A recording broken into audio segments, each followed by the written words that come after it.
नमस्कार, times of Swaraj में आप सबों का स्वागत है और मैं हूं संतोष सिंह। और आज हम टाइम्स ऑफ स्वराज में बात कर रहे हैं नियोजित शिक्षकों संघ के आंदोलन का।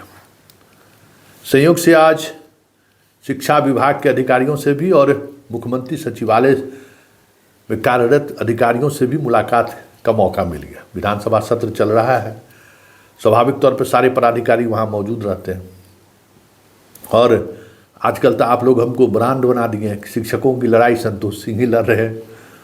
वो उन लोगों का भी यही देखते ही यही कहना, आवाज़ उनके जुबान से निकल गया, अगली जी आ गए शिक्षक संघ के नेता। आजकल संतोष जी पत्रकारिता छोड़कर शिक्षकों का आंदोलन का अगुवाई करने लगे हैं। खैर, इसी बीच काफ़ी बातचीत भी हुई, गंभीर बातचीत हुई। देखिए, कुछ बिंदु पर मेरी सहमति है, क्योंकि 3-4 महीने से हम आपकी उस लड़ाई को काफ़ी करीब से देख रहे हैं, जिस दौरान मुझे भी महसूस हुआ कि संघ की जो भूमिका है ना, आपके शिक्षक संघ की जो भूमिका है, उनके कुछ निर्णय की वजह से आज सारे शिक्षक सड़क पर हैं, परिवार से दूर हो गए, बच्चों से दूर हैं, पत्नी से दूर हैं, सास ससुर से दूर हैं। ये सारी चीज़ें क्यों हुई हैं? आज बातचीत में भी ये बातें सामने आई है। क्यों हुआ ऐसा? जब बीपीएससी का जब नियमावली बननी शुरू हुई, जब सरकार कही कि हम खुद राजपत्रित या राज्यकर्मी के रूप में हम बीपीएससी के माध्यम से शिक्षकों की बहाली करेंगे, उसमें एक कॉलम था ना कि नियोजित शिक्षक भी परीक्षा में शामिल हो सकते हैं।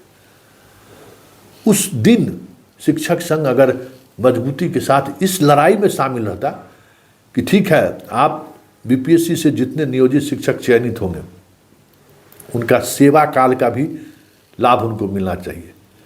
ये नहीं कि जो वेतन है उसका संवर्धन मिलना चाहिए, सेवा काल का भी लाभ मिलना चाहिए। जो शिक्षक जहाँ पोस्टेड है, जिस जगह पोस्टेड है, उनको वही उसी स्कूल में उनकी पोस्टिंग होनी चाहिए। आप स्कूल बदलते हैं तो प्रखंड स्तर पर ही रहने दें, जिला इकाई रहने दें, ऐच्छिक ट्रांसफ़र का लाभ उनको मिलना चाहिए, क्योंकि वो कहीं न कहीं किसी न किसी तरीके से 10 वर्षों से, 15 वर्षों से, 8 वर्षों से स्कूल में पढ़ाने का काम कर रहे हैं। उनका संरक्षण देना सरकार की जिम्मेवारी है, ड्यूटी है, कर्तव्य है। लेकिन संघ उस समय में इस मुहिम में लग गया कि परीक्षा में शामिल ही नहीं होना है, परीक्षा में शामिल ही नहीं होना है। आखिरकार संघ के उस निर्णय के खिलाफ बहुत सारे शिक्षक चले गए।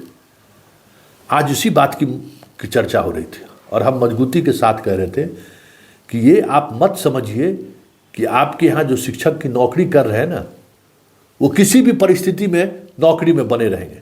हमके 30,000 से अधिक नियोजित शिक्षक बीपीएससी 1 में, टीआरई 1 में और टीआरई 2 में भी होने के बावजूद भी अनुकूल जगह पर पोस्टिंग नहीं मिलने के कारण, 200 किलोमीटर दूर पोस्टिंग मिलने के कारण उन्होंने नौकरी छोड़ दी है। और मुझे ये इस बात की हैरानी हुई कि मुख्यमंत्री सचिवालय में सीनियर ऑफिसर्स को ये जानकारी नहीं है। शिक्षा विभाग भी इस स्तर पर इन चीज़ों को नहीं देख रहा है कि भाई शिक्षक क्यों, नियोजित शिक्षक जो कम्पीट किए क्यों नौकरी छोड़ रहे हैं। इतना ही नहीं, बीपीएससी से जो चयनित दूसरे राज्य के भी शिक्षक या इस राज्य के भी शिक्षक नए ईयर के जो आए हैं, वो क्यों नौकरी ज्वाइन करते ही फिर से एक अलग नौकरी की प्रतियोगिता की परीक्षा की तैयारी में लग गए, नौकरी छोड़ कर लोग जा रहे हैं।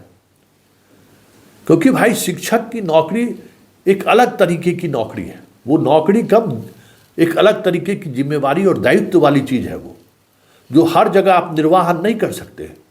आप अपने जहाँ भाषा है, रहन सहन है, रिश्तेदारी, नातेदारी, बहुत सारी चीज़ें ऐसी हैं जो एक शिक्षक को बल देता है। और इस बात पर बहुत एक स्तर तक सहमति भी बनती हुई दिखी। इसी तरीके से संघ सक्षमता परीक्षा को लेकर जो निर्णय ले लिए कि हमको परीक्षा में शामिल नहीं होना है। अरे सरकार अगर सक्षमता परीक्षा की बात कर रहा है तो भाई सक्षमता परीक्षा में तो आपके आह्वान के बावजूद भी तो लाखों टीचर फॉर्म भर दिए। आपकी लड़ाई तो पहले ये होनी चाहिए थी कि ठीक है, हम सक्षमता परीक्षा में बैठने को तैयार, इतना परीक्षा लिए, हम एक और परीक्षा देंगे। लेकिन जो हम पढ़ा रहे हैं उसी का सक्षमता लीजिएगा ना। हम 1 से 5 पढ़ा रहे हैं, उसी पर आप लीजिएगा ना।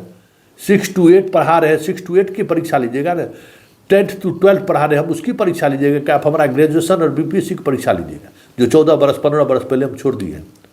लेकिन इस पर आपने चर्चा नहीं की। फिर सक्षमता के पास करने के बाद मेरा जो सेवा काल है उसकी गिनती आप करेंगे क्या? हमारे वरीयता में हमारे शिक्षकों को उसका लाभ मिलेगा क्या? इस पर कोई बहस नहीं है।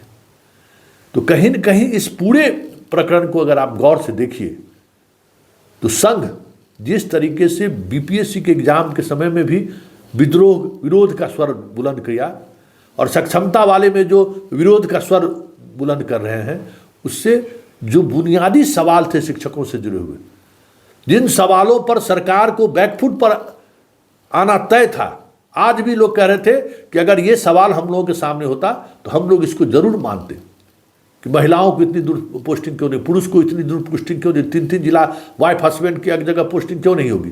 ये सारी बातें हम सैद्धांतिक तौर पर आज भी मानते हैं। लेकिन संघ इन सवालों को उठाने के बजाय संघ दोनों इश्यूज पर बहिष्कार करेंगे। तो सब ऐसी स्थिति में सरकार के पास तो समझते ही सरकार का तो अपना मिजाज है, इकबाल है, और उस इकबाल को कैसे झुकने देगा। तो आप कह रहे हैं कि नहीं देंगे तो फिर हम लेंगे, लेकिन आप सक्षमता परीक्षा के साथ साथ जो आप सवाल करें कि जहाँ जिस स्कूल में है उसी स्कूल में रहने दीजिए, ज़्यादा से ज़्यादा आप करिए तो ऐच्छिक ट्रांसफ़र पोस्टिंग अगर चाहते हैं, कोई चाह रहे हैं तो उनको दे दीजिए, ये सवाल करते। सेवा का लाभ हमें दीजिए, हमें वो वरीयता में हमको मदद मिले, उस पर चर्चा होनी चाहिए थी। बीपीएससी में भी जो कम्पीट किए हैं उसको होना चाहिए। और एक बात तो और मजे की बात हुई, जब मैंने कहा कि भाई आप सक्षमता परीक्षा की बात कर रहे हैं, बीपीएससी में बहुत सारे ऐसे अभ्यर्थी हैं जो कम्पीट किए, दूर देने के कारण वो ज्वाइन नहीं किए, उनसे को भी कह रहे हैं आप सक्षमता की परीक्षा दीजिए।